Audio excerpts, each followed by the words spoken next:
नमस्कार बंधुरा काकुलिस fantasy channel आपनादेर सकलकेई स्वागत। आजकेर भिडियोटा एकटु अन्यरकम। सकालबेला देखुन आमार राही आर राई ओर बाबार संगे गाছে जल दिच्छे। মানে কি বলবো, এদের যখনই গাছে জল দিই তখনই দেখি এই দুটো ঠিক কোথাও থেকে না কোথা থেকে চলে আসে, এসে ঠিক ও স্নান করবে। গাছে জল দেওয়া তো দূরে থাক, এদের বাহানাটাই হচ্ছে স্নান করা। তো আমিও ভাবি যে ঠিক আছে, সকালে যখন ওই গাছে জল দেওয়া হচ্ছে এরাও একটু জল দেওয়া শিখুক, আর সঙ্গে স্নানটা করতে খুব মজা পায়। যেহেতু পাইপ দিয়ে গাছে জল দেওয়া হয়, অনেক গাছগুলো দেখুন বর্ষার জলটা যদি পেতো আরও ভালো হতো, কিন্তু কি করব, বৃষ্টি তো সেরকম আসেনি। এমনি জল দেওয়া হচ্ছে একদম পুরো পাইপ দিয়ে ছিটিয়ে ছিটিয়ে, আর কি সবুজ হয়েছে দেখুন। এই গাছের যত্নগুলো না এবার রাহির বাবা করছে। ওর বাবা দেখি বিভিন্ন টাইপের সার দিয়ে গাছগুলোকে মানে অনেকটাই বড় করেছে। এখানে একটা বলটগরের গাছও রয়েছে, বলটগরটা হলে অবশ্যই আপনাদের দেখাবার। কি সবুজ, কি সুন্দর দেখুন। আর একজন দেখুন পার্স নিয়ে কে স্নান করে বলুন তো? আমার মেয়েরা করে দেখুন। তার মধ্যে পয়সা রয়েছে। এই পার্স নিয়ে তো বলিনি, রাতের বেলা একটা মানে পার্সের মধ্যে 2 টাকার কয়েন রেখেছিল, সেটা সারা রাত খুঁজেছে ওর কয়েনটা কোথায় গেছে সেই নিয়ে। মানে কি পয়সা চেনে ভাবুন। দেখুন ওর বাবা আবার ইচ্ছে করে জল দিয়ে ভিজিয়ে দিচ্ছে। আমি যে কানে জল ঢুকবে হবে না, ওর বাবা বলে থাক, যখন স্নান করতে এসছে তখন ভালো করেই স্নান করিয়ে দিই। এই চলছে বাবা আর মেয়ের খুনসুটি। যাই হোক, ওর বাবার কাজও রয়েছে। তার মাঝখানে আমি আবার পাইপটা বার করেছিলাম, বললাম একটু গাছে জল অন্তত দিয়ে দাও। এই দেখুন ভূতোটাও ঠিক চলে এসেছে, ভূতোকেও ভিজিয়ে দিল।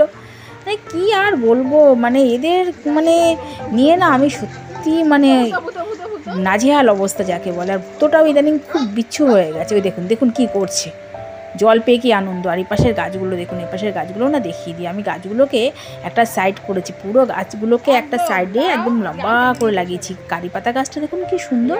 আর এখানে বিভিন্ন টাইপের গাছগুলো রয়েছে। আর এখানে না একটা শেডের মতন দেওয়া হয়েছে, শেডটা আমি পরে দেখাবো। আচ্ছা, এই হচ্ছে আমরা দুপুরবেলা গেছিলাম, তো এই রেস্টুরেন্টে যাচ্ছি রাহি আর রাইকে নিয়ে। আজকে একটু সিমলা বিরিয়ানির দিকে গেছিলাম। তো যাই হোক, ওর কাকাইও আছে সঙ্গে, তো সেখান থেকে কিছু খাবার তুলবো। এছাড়া আরেকটা রেস্টুরেন্টে যাবো, সেখান থেকেও কিছু খাবার তুলবো। তো পাশে ওর কাকাই দেখুন রয়েছে। আর রাহি আর রাই সবাইকে টাটা করে বেড়াচ্ছে, আর গাড়ি চালাচ্ছে ওর বাবা। যেহেতু ওর বাবা এখন গাড়ি চালায়, তো গাড়ি চালানোর পাশের যে সিটটা সেটাও দাদাই বসে, কারণ বয়স্ক মানুষ তো পায়ের একটু সমস্যা হয়।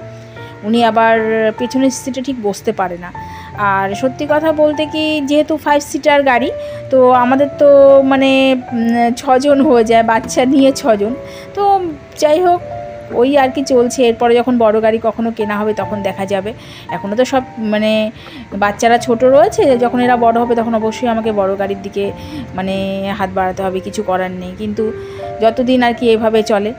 আর ওর বাবা শিখে গেছে, ওর বাবা তো বারবার করে আমাকে বলছে গাড়ি চালানো শেখো। তো আমিও ভাবছি যে সামনের মাস থেকে গাড়ি চালানোটা শিখবো। তার মধ্যে এত অসুস্থ হয়ে পড়ছি কি বলবো।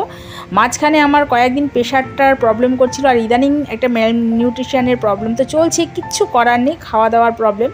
এই দেখুন ওর বাবা গাড়ি চালাচ্ছে, আর পাশের সিটে রয়েছে ওর দাদাই। কারণ ওর দাদাই পাশের যে সিটটা, সেই সিটটা কিন্তু খুব ভালো, বসার পক্ষে খুব ভালো, সেই কারণে ওই সিটটা উনিই বসেন আর কি।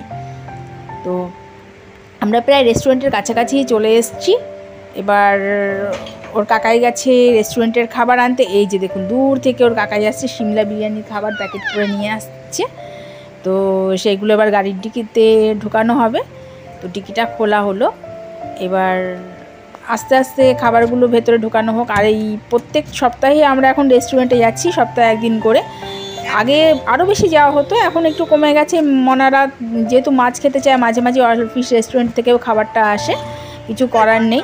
আর আমি এখন রান্না করতেও পারি না, এত শরীরটা খারাপ হয়ে গেছে। তো এই এখন এইসব হোটেলের খাবার, রেস্টুরেন্টের খাবার এর উপরেই বেস করে থাকতে হচ্ছে। আর বিকেলবেলা একটু মেলার দিকে গেছিলাম, তো সেই মেলার যাওয়ার আগে একটু রেডি হয়েছিলাম। তো এই হচ্ছে আমার রাহি আর রাই, এদের দুজনকে নিয়েই মেলার দিকে গেছিলাম।